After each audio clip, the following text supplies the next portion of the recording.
एक माझं म्हणणं असं आहे की सुप्रीम कोर्टाने ती याचिका खारिज करायला नको पाहिजे होती.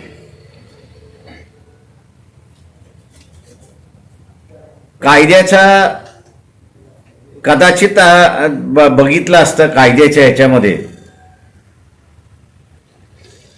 तर मला वाटतं ती याचिका खारिज करणं माझ्या दृष्टिकोनातून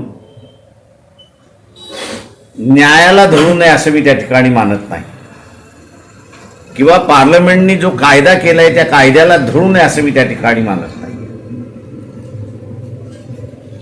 सुप्रीम कोर्टाला कुठली सिस्टम लागू करावी कुठली सिस्टम लागू करू नये याचा अधिकार नाही.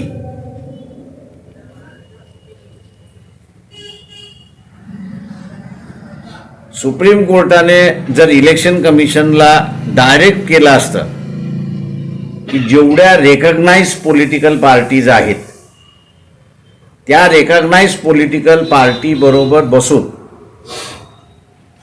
त्यांना कुठली सिस्टम पाहिजे